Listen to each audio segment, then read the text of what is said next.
I understand clearly, and I understood as early as 2007, that Barack Hussein Obama, Barry Soetoro, or whoever he is, that he is an agent, that he is a product of Satan himself. He is the vice president of hell. He's the son of Satan. His father is Satan. I understand that. I was aware of that more than 2 years ago, or at least 2 years ago, I should say.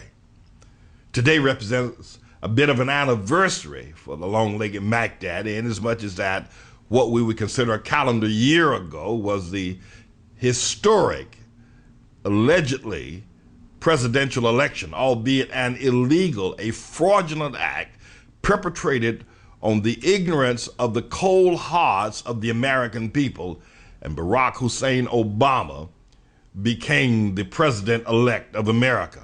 I know that the stock market crash and the Lehman Brothers failure of September of 2008 was rigged by the Wall Street gang, the white shoe mafia, my friend Bob calls them.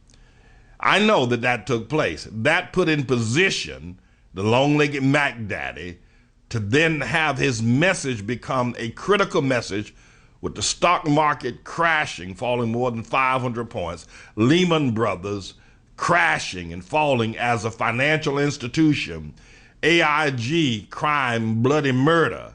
Then all ears were then on the long-legged Mac Daddy. He waltzed into the November election. However, I want to raise the question at some point later on, not today, as to whether or not John McCain actually threw the election, whether he just absolutely did not fight for it. He did not fight for the voices of the people that believed him. He didn't fight. He just kind of, if you will, allowed Obama to win. We're going to ask that question. I don't know it to be a fact. By the time we ask the question and examine it here on the Manning Report, we'll all have all the information in such a way as that we can reach a conclusion. But let me say this after having said those things to you. What I want to say now is that I'm here for the purpose, and I will not relent. I will not tire. And to use George Bush's word, I will not falter until Obama is exposed for the fraud that he is in terms of his citizenship, his being an illegal person, that he does not qualify to hold the Oval Office. I will, without a doubt, I will not stop until that matter has been proven to be an actual fact.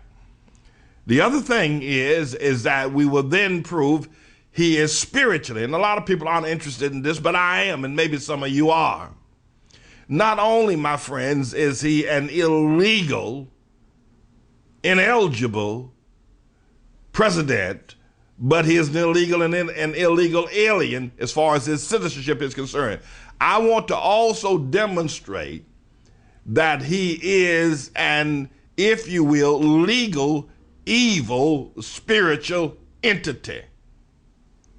I want to say to you that this man, Barack Hussein Obama, is a legal, evil, spiritual entity of the spiritual avenues and the spiritual kingdoms that he comes from and can access. You and I have no opportunity to know them or to experience them. You and I don't have that opportunity. We do not have the opportunity to experience evil at the level at which Obama does, because we do not come from the same spiritual domain. Understand that. Understand it clearly. Now, a lot of people aren't interested in that. That's okay. I mean, if you're interested in what we're doing politically, constitutionally, democratically, as far as capitalism, Islam, and Christianity, fine, stay with me on that. Stay with me on it. We'll be friends until the end. But I also need to demonstrate. I need to demonstrate. And let me tell you why it's important I demonstrate his ultimate evil, his legal evil, association with a spiritual kingdom that you and I cannot access, and there is no way we can be as blasphemous, as evil as he is. It needs to be done because the church worldwide needs to be rebuked. The church worldwide needs to be chastened. We're talking about the Catholic Church, Pope Benedict XVI, the entire Roman Catholic Church. We're talking about the Greek Orthodox Church.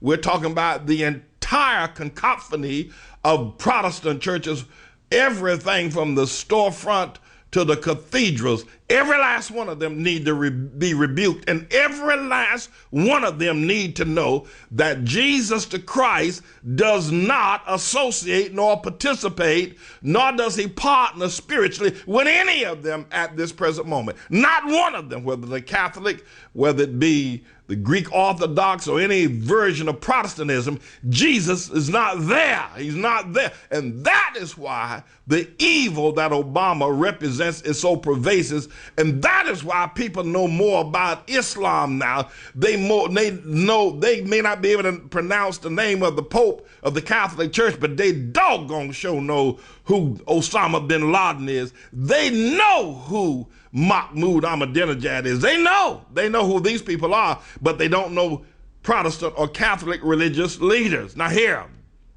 what I want to say to you is that not only does Obama need to be exposed for his treasonous act, and we will do, and it will get done. Trust me, it will get done. I know people saying it ain't gonna happen, won't ever happen. It'll get done. I'm gonna tell you how. But we also need to understand spiritually, because we have to recognize the power of the kingdom of God. We gotta, I'm a pastor, I'm a preacher. I'm a servant of the Most High God. And his name is Jesus. He's brought me this far. We must, my friends. We cannot leave here. One of the things I find so fascinating about the Apostle Paul, and I'm going to let y'all go. I know y'all say, well, Pastor, come on and get back to the political aspect. Tell us what's happening, with the New Jersey race. I'm going to get there. Hold on.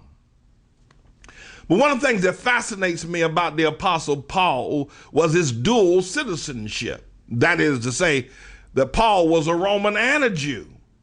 And being a Roman and a Jew, Paul understood the Mosaic law, the Torah. He understood the rabbinical writings. He understood that everything that Moses said, and then every priest that wrote an addendum to the laws of Moses, Paul understood it clearly. It was a scholar at it.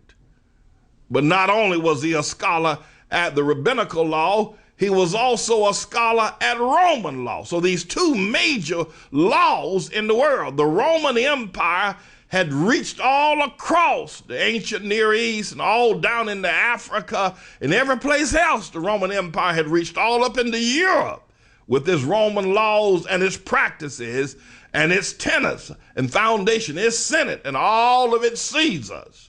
Rome and his law. Paul knew all of that as well. So he knew these two laws. Now here, why am I saying that? I'm saying that because we've got a constitutional law that has been violated by the long-legged Mac Daddy Barack Hussein Obama, but we've got a spiritual law that has been violated by the long-legged Mac Daddy. And just like we want to put in prison those that are complicit with violating the constitutional law, we got to challenge the Catholic Church, the Greek Orthodox Church, and every aspect of the Protestant Church, because they have been complicit and they have literally praised the devil when they praised Obama. They have praised the devil and they cannot go unrebuked and punished for their acts and their activities.